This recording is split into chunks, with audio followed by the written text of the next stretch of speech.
Bueno, es momento de entrar en contacto con Ignacio Suaznavar, consultor político, analista de opinión pública y director de equipos consultores. Hay varios temas para dialogar a propósito del momento actual del gobierno, con todos los cambios en el gabinete ministerial, pero también a propósito del último trabajo que presentaron ayer de, inclinación a propósito del referéndum contra la LUC. Bienvenido, Ignacio. ¿Qué tal? Buen día, un placer estar acá. Muchas gracias por tu tiempo. Me gustaría comenzar por lo presentado ayer en Subrayado, la consulta sobre la opinión de los uruguayos a propósito de este referéndum, que está en momento de análisis de las firmas para ver si se llega a esa instancia. Y ustedes, ya indagaron sobre la opinión de los uruguayos, una opinión que está bien dividida, ¿no? Sí, efectivamente. Como tú decías, es la primera medición que realizamos de cara a este muy probable referéndum, que si bien todavía no se ha confirmado, una proyección de lo que hoy son las firmas validadas o rechazadas sugeriría que más bien es probable que efectivamente se concrete. Y bueno, eso indica que vamos a tener varios meses donde vamos a estar monitoreando la opinión de los uruguayos, y quisimos hacer sobre fines de julio, principios de agosto, en nuestra encuesta regular, unas primeras preguntas como de punto de partida, ¿no?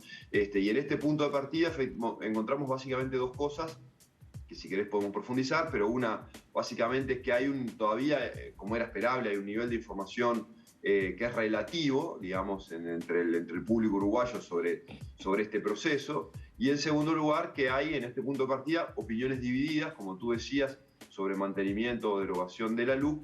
En este momento el clima de opinión un poco más favorable al mantenimiento de la LUC que a la derogación. Este es como el balance, digamos, de la medición de punto de partida. Sí, repasando los porcentajes concretos, 47% está a favor de mantener la ley, 33% de derogarla, y hay un 20%, es un porcentaje considerable, ¿no?, de personas que no saben o no contestan, personas que seguramente ese porcentaje va a cambiar, ¿no?, por una opción o por la otra. Sin duda. Uno podría decir incluso que dado que esto recién arranca, es un referéndum que ni siquiera está confirmado y que ha habido relativamente poco debate sobre la ley, hasta uno podría decir que es bajo el porcentaje de gente que no sabe, ¿no? Es decir, ya tenemos un 80% de la gente con posturas preliminares. Claro que estas posturas no necesariamente van a ser firmes hasta el final, esto puede modificarse, las campañas pueden influir, pero lo cierto es que por lo menos de entrada un 80% de las personas ya manifiestan tener una postura. Y en este momento vemos cómo, si bien, como tú decías, hay opiniones divididas, es claro que hay un clima de opinión más favorable al mantenimiento que a la derogación en este momento inicial. Hay que recordar que para que la ley sea derogada se requiere que los votos por la derogación lleguen al 50% más un voto de los votos válidos de ese día. A esta altura y sin tener confirmada la instancia de referéndum, digamos que tenemos un escenario muy abierto, pero estas opiniones, ¿cuánto se basan en nivel de información, ¿no? Porque ustedes también midieron la adhesión partidaria en relación a la opinión a favor o en contra de este referéndum. ¿Cuánto de esto tiene que ver con información concreta, de conocer la LUC, su amplísimo contenido? ¿Cuánto tiene que ver con adhesión partidaria o ideología de la persona?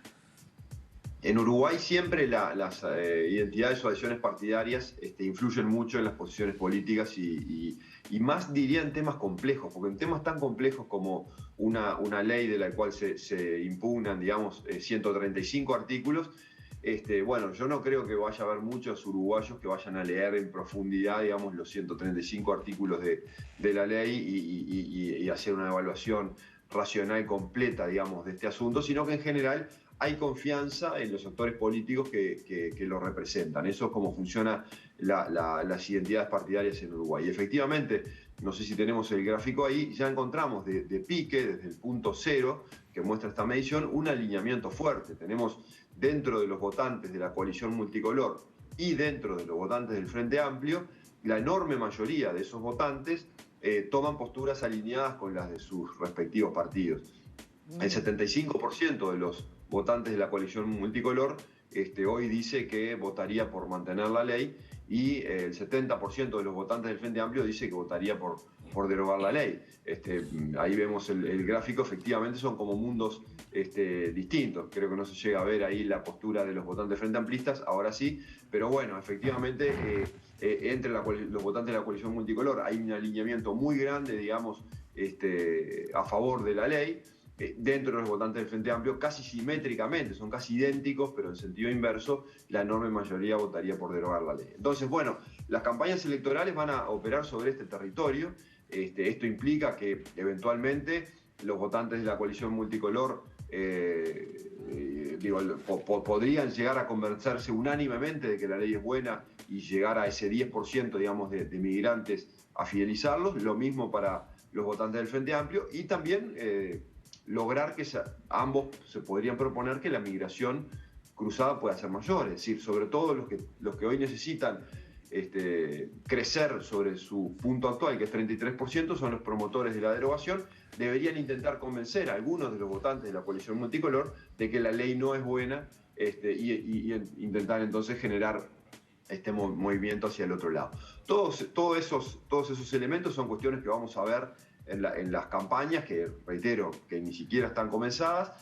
También hay otro elemento a tener en cuenta, que en realidad cuando nosotros hablamos de una elección presidencial, voto a partidos, en Uruguay en general hay mucha estabilidad en ese tipo de preferencias partidarias, que muchas veces vienen de tradiciones históricas, entonces hay como relativa estabilidad y el margen de las campañas a veces es menor. Ahora, cuando estamos hablando de una ley, de estar a favor o en contra de una ley, es un escenario distinto, es un escenario que debería considerarse más abierto, por lo cual, si bien, como mostraba la encuesta, hoy el clima de opinión está más a favor de mantener la ley que de derogarlo, todavía falta muchísimo tiempo, falta toda la campaña y es un escenario que para nada puede considerarse como cerrado, digamos, de antemano, ¿no? Hay tela para cortar, digamos, con relación a la aprobación o no del referéndum. Ignacio, eso sin duda y fue algo que fue muy bien aclarado por ti ayer en Subrayado, que era una fotografía de un momento que estaba muy lejano todavía a la concreción del referéndum. Pero aún tomando eso en cuenta, también dijiste recién en la entrevista, y debo confesar que es algo que a mí también me llamó la atención, que me pareció muy alto el porcentaje de personas que tenían definido si derogaban o no derogaban los 135 artículos de la LUC. Y voy a ser muy atrevido, dudo que en ese 80% que aparece definido por una posición o por la otra, haya un conocimiento cabal de los 135 artículos de la LUC de la que estamos hablando. Esto nos puede estar por lo menos insinuando que los votantes se van a mantener un poco en la línea de si mantengo la LUC estoy apoyando al gobierno, si no mantengo la LUC estoy apoyando a la oposición, es decir, que sea más partidario que de razonamiento real si es conveniente o no dejar la ley o derogarla. Ese es uno de los clivajes que perfectamente pueden estar detrás, digamos, del razonamiento final, ¿no? Sobre todo de un público menos propenso a tener información y que efectivamente, como decía hoy, no van a leer la ley en su contenido y que al final termina siendo un acto de confianza. Confío en el gobierno, por lo cual vamos a mantener esta ley, o no confío en el gobierno, confío en la oposición y entonces más bien vamos a derogar esta ley. Esto no es lineal, mucha gente habla de un plebiscito sobre el gobierno, entonces puede ser que efectivamente la gente que aprueba el gobierno vote de una manera y la gente que se aprueba vota otra. No es lineal, pero es muy sugerente, lo comentábamos ayer en Subrayado, de que si nosotros miramos la última encuesta de equipos, la aprobación del presidente de la República en este momento, tiene un 47% de aprobación, la calle Pou, y un 32% de desaprobación. Claro. Fíjense que son resultados casi idénticos a los del apoyo o derogación de la LUC, 47 a 32 y 47 a 33. Es casi lo mismo. Entonces, no es lineal. Después hay algunos, si uno mira los datos por adentro, hay algunos que se cruzan en los dos sentidos. Pero efectivamente, llegado el momento, puede haber una instancia que sea básicamente el plebiscito contra el gobierno. Entonces, esto nos lleva a un siguiente paso, que es, si suponemos que esto es verdad, que esto al final se transforma en una especie de plebiscito contra el gobierno, la variable clave acá pasa a ser cuál va a ser el nivel de aprobación del gobierno en el momento que se concrete el referéndum. Claro. Entonces, hasta ahora hemos tenido un gobierno que ha logrado mantener una luna de miel muy alta con los uruguayos, a pesar de que ha habido una caída en los últimos 2 meses, pero todavía sigue manteniendo niveles altos de aprobación. Y si eso se sostiene hasta, no sé, cuando finalmente se concretará el referéndum, suponemos que en el torno de marzo del año próximo, si esto se sostiene hasta marzo del año próximo, bueno, ese sería un escenario más proclive al mantenimiento de la ley. Pero también puede ocurrir que el gobierno se debilite en sus indicadores de apoyo. Eso es lo que ha ocurrido en general con otros gobiernos que en general llegan a la mitad del periodo o a un poco antes de la mitad del periodo ya con niveles de aprobación más bajos. Y si ese es el escenario al que vamos, hacia un gobierno que evoluciona hacia niveles de aprobación más bajos, entonces el escenario puede estar bastante más dividido. Ahora, Ignacio, entonces, sí. Ayer hubo un dato que a mí me parece que no es menor. Yo no creo que las cosas sean casuales en política, y hace un instante estábamos recordando las palabras de Fernando Pereira en una nota que le hace Subrayado, cuando comienzan a surgir los rumores, fundamentalmente a partir de lo dicho por Mujica, de que a Fernando Pereira se le estaría proponiendo como presidente del Frente Amplio.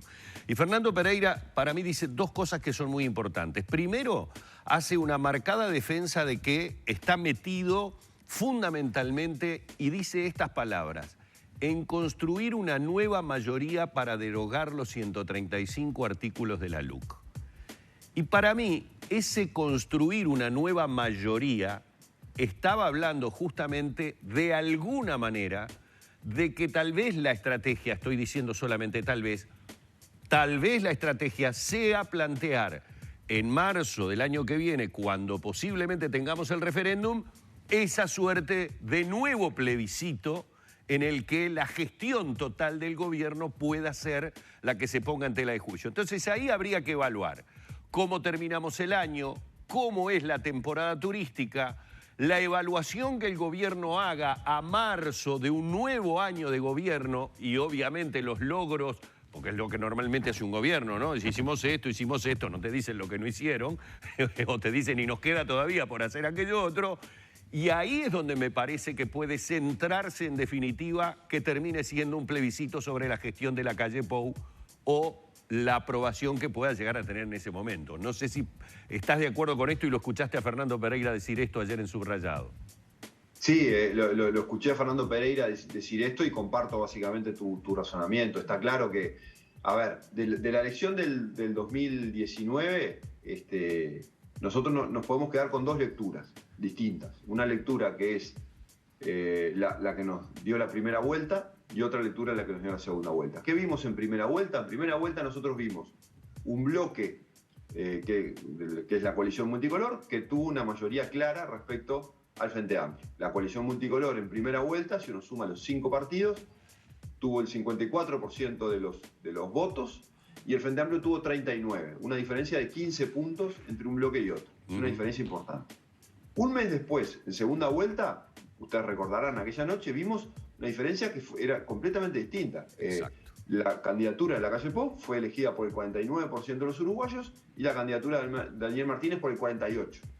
Número más, número menos. Un punto y algo, digamos, de diferencia entre los dos candidatos. Entonces, efectivamente, en Uruguay ya sabemos que hay básicamente estabilidad, digamos, en la competencia política y es una gran interrogante. A todos nos quedó esa interrogante sobre cuál era la lectura correcta, digamos, de la elección del 2019. Bueno, llevado al referéndum y a esta fidelización, y voy a lo de la construcción de la nueva mayoría. O sea, está claro que en cualquiera de los 2 escenarios el Frente Amplio fue minoría. En un caso, en el primer caso le quedó muy lejos, digamos, de construir una mayoría. En el otro caso quedó al borde. Pero está claro que el propósito del Frente Amplio, y lo decían varios dirigentes ayer en las celebraciones del Día del Comité de Base, decían con mucha claridad que el Frente Amplio debe ir a buscar de distintas formas y con distintas estrategias a ese electorado que en algún sentido en el 2019 votó por un cambio. Puede hacerlo, puede aprovechar esta instancia del referéndum como un primer paso, pero evidentemente todos, tanto el gobierno como la oposición, van a jugar el partido del referéndum con las luces largas puestas hacia 2024, porque del resultado del referéndum del año que viene, probablemente va a haber lecturas políticas y consecuencias políticas importantes también para lo que se viene para la siguiente elección. Mientras tanto, el gobierno y la coalición tienen sus propios problemas, ¿no? Como por ejemplo los cambios en el gabinete, todos los cambios que hubo en el periodo de gobierno y puntualmente el último, con esta situación de Cardoso, el, digamos, Inizagate que se ha iniciado recientemente. Hoy Búsqueda publica bueno, rencillas que hay en el directorio, una comunicación de la directora en representación del Partido Nacional que dice que con las botas puestas, con la bota arriba no, aduciendo esto a Cabildo Abierto. ¿Cuál es la situación y cuánto podría erosionar el gobierno estas situaciones?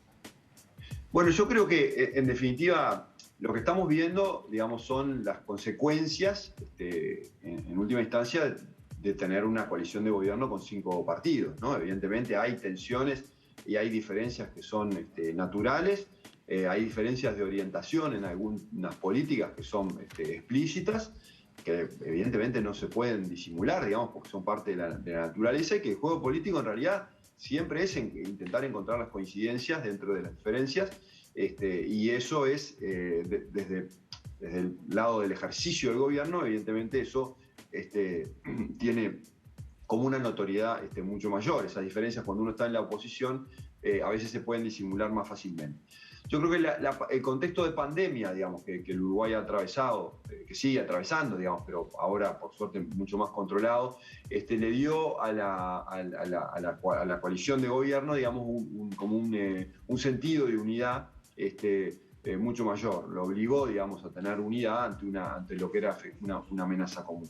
En este contexto en el cual estamos encontrando ya una situación pandémica más controlada, empiezan a emerger quizá con mayor nitidez algunas de estas diferencias. Pero fíjate vos que mi análisis es que este proceso de referéndum, y ato la pregunta que vos me haces ahora respecto a estas diferencias en el gobierno con el análisis anterior sobre el referéndum, este contexto de referéndum ya cohesionó al Frente Amplio, que era un partido que también durante el año pasado en la oposición y ya desde la campaña del 2019 venía también con problemas para encontrar acuerdos internos. Se generó una cohesión dentro del Frente Amplio y obliga a la coalición de gobierno a actuar de manera cohesionada también. Entonces ya hoy también uno lee en la prensa varios artículos y dice, bueno, los líderes de la coalición están reuniéndose por una estrategia común y bajarle el perfil a las diferencias. Bueno, efectivamente el referéndum obliga a los dos bloques a trabajar unidos en pos de una causa. Eso ya es más visible en el Frente Amplio porque esa unión se dio durante el proceso de recolección de firmas, sobre todo en la recta final, y obviamente en los próximos meses vamos a ver, o deberíamos ver, según hay incentivos para que veamos una coalición de gobierno que también deje de lado un poquito las diferencias, que obviamente seguramente van a emerger en la recta final del periodo, como ha sido habitual en estos gobiernos de coalición, y trabaje más unido en pos del referéndum y de mantener los 135 artículos de la LUC que están impugnados. Claro, a nivel de la coalición de gobierno también hay diferencias en la interna de los partidos que la componen, ¿no? Como es el caso del Partido Colorado. Y también los partidos que legítimamente quieren ir perfilándose de cara a las próximas elecciones, ¿no? O sea, no quedar tan alineados en la actual coalición que no puedan, digamos, mostrar sus propios logros. Eso es un desafío también para el actual gobierno que podría, digamos, debilitar esa cohesión que tú mencionabas. Sin duda, sin duda. Eso también es la maravilla de la democracia uruguaya, ¿no? Es decir, que efectivamente tengamos partidos que funcionan, que tengamos gente que se compromete, gente que sueña con llegar a un cargo mayor en el 2024, y entonces que construye su carrera política. La verdad que uno, por más que a veces, por supuesto, todos criticamos mucho a veces lo que hacen los políticos o lo que dejan de hacer, si uno compara la clase política uruguaya con la de la región y con la del mundo, diría hoy, uno encuentra en Uruguay una clase política que sigue teniendo, digamos, un nivel importante. Y esto es parte de la competencia. Evidentemente, yo creo que las coaliciones de gobierno tienen un periodo en el cual el incentivo fundamental es trabajar unidos, digamos, de manera más bien monolítica, y a medida que nos acercamos al siguiente proceso electoral, cada partido de estos 5 que conforman la coalición tendrán que mostrar su perfil, y es natural. Y al interior de cada uno de estos partidos habrá candidatos que necesiten mostrar su perfil. Entonces ahí surge una tensión entre la unidad, digamos, y el conflicto, porque van a estar evidentemente compitiendo hacia 2024. Estos procesos en general los vemos al final del periodo. Es cierto que ahora se ven también algunas diferencias, pero que yo creo que deberían ser contenidas, como decía recién, durante el proceso de concreción del referéndum contra la ley de urgente consideración. Pero no deberíamos alarmarnos porque estas cosas existan, porque los partidos uruguayos siempre han sido partidos cacholas, partidos que captan en su interior sensibilidades muy distintas. Esto pasaba también cuando el Frente Amplio era gobierno, pasa hoy cuando el Frente Amplio es oposición. Hay visiones distintas, hay competencias y hay cooperación y conflicto al mismo tiempo, y lo mismo pasa en la coalición multicolor. Entonces, yo creo que más que la existencia de las diferencias, que me parece sano, no solo no me parece malo, sino que me parece sano que haya diferencias, yo creo que en realidad el problema es cómo se manejan o cómo se gestionan esas diferencias, si se gestionan de manera sana y madura, con procesos democráticos y de buena convivencia, o si se generan situaciones, digamos, que se parecen más a carnicerías que a procesos de negociación política. Bueno, ahí acabas de tocar un punto que ayer lo estábamos conversando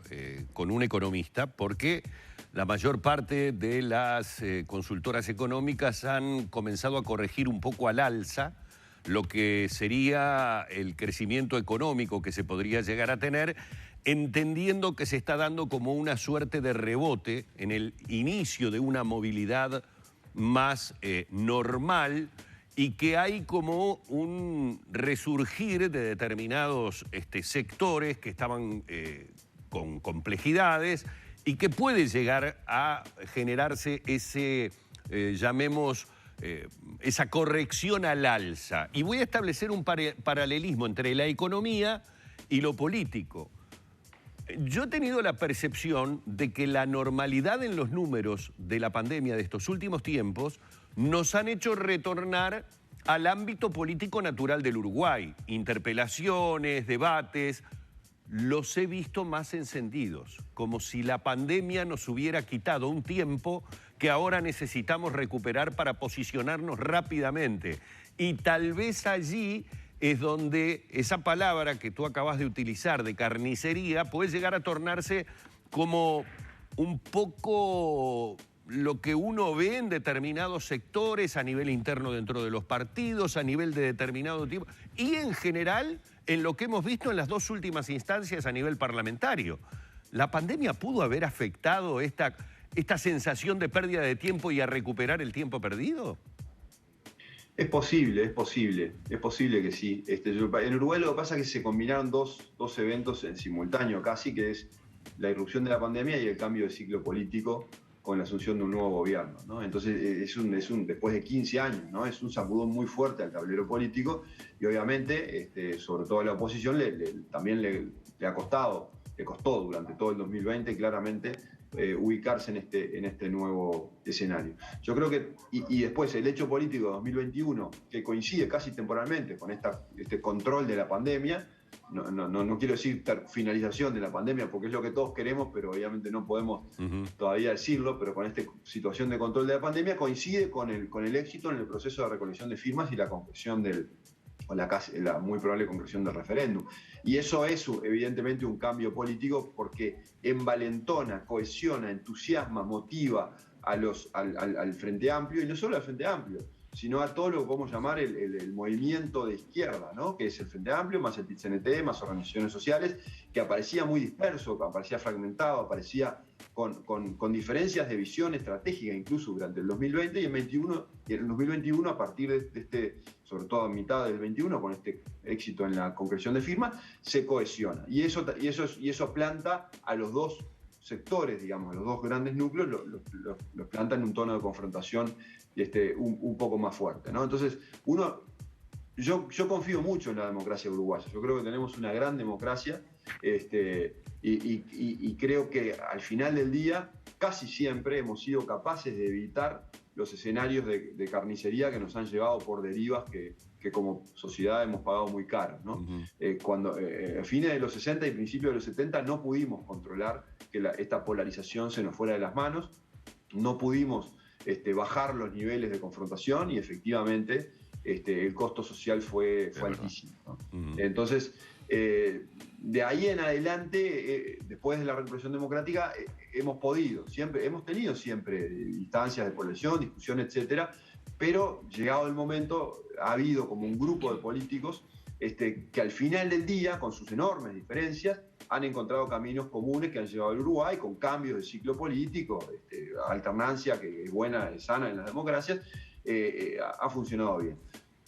Estamos también en un momento de cambio de esos liderazgos, esos líderes que condujeron la recuperación democrática desde el 80 hasta ahora, algunos de ellos ya no están, otros están terminando, digamos, su vida política y está emergiendo toda una nueva camada de líderes que uno espera, uno desea que estén a la altura de sus antecesores y que efectivamente como sociedad, pero donde ahí sí los líderes políticos tienen obviamente una responsabilidad mayor, no son los únicos, creo que todos tenemos responsabilidad, los medios, los analistas, los empresarios, los sindicatos, la sociedad civil, pero los políticos más, en que al final estas diferencias, que reitero, no deben asustarnos que en una sociedad existan diferencias, pero que simplemente nos pongamos de acuerdo en la forma de gestionarlo. Y al respecto de esto quería decir una cosa importante, porque que tiene que ver de vuelta con el tema de la LUC. Yo creo que al final del día, estos instrumentos de democracia directa que tenemos en Uruguay, como el referéndum por iniciativa popular, por ejemplo, son maravillosos. Si uno mira lo que está ocurriendo hoy en el mundo, las sociedades están muy estresadas con la situación pandémica y las consecuencias económicas y sociales de la pandemia, obviamente, y hay gente muy enojada, lo cual es totalmente lógico y razonable. El tema es cómo se canaliza ese conflicto. En Uruguay tenemos esto, que la gente, usted está enojado, está en contra de una ley, está contra un gobierno, bueno, junte el 25% de las firmas y entonces se someterá a votación lo que a usted lo tiene molesto. Y eso, en algún sentido, canaliza el conflicto de una manera institucional, civilizada y democrática. En los países donde esto no existe, y uno puede mirar a cualquier país de la región o incluso del mundo, lo que vemos manifestaciones, porque cuando la gente no tiene canales institucionales para protestar o manifestarse, se moviliza, no tiene otra que movilizarse. Y esas movilizaciones sociales muchas veces derivan en violencia, a veces porque las propias movilizaciones derivan en violencia, a veces porque la represión a las movilizaciones generan violencia, y entonces los países terminan en situaciones, la verdad, en las cuales a nadie les gustaría estar. Y yo creo que en Uruguay esto del referéndum canaliza institucionalmente el disenso. Dice, bueno, perfecto, acá hay un cuestionamiento sobre una ley, se llegó a las firmas, todo el mundo acepta esas reglas de juego, la Corte Electoral va a validar, si ahí están las firmas se hace referéndum, si no están las firmas no se hace referéndum, se mantiene la ley, se mantiene, y si se deroga, y chau Pinela, y el Uruguay sigue con su derrotero democrático, pero canalizándolo de una manera civilizada. Entonces yo creo que esto, que a veces, como es parte del paisaje, lo perdemos de vista, y a veces los uruguayos somos muy como de autoflagelarnos y de ver todo lo horrible que tenemos como sociedad, creo que también estas cosas nos permiten, desde alguna perspectiva, entender o visualizar que también tenemos muchas cosas buenas que nos han traído hasta acá y que ojalá nos sigan trayendo hasta acá, ganen unos, pierdan otros, si es la vida, pero bueno, en el juego que hemos elegido jugar como país. Ignacio, muchas gracias por tu tiempo y por este análisis. Un placer. Cerramos por aquí esta entrevista, este diálogo con el director de Equipos Consultores, Ignacio Suaznavar.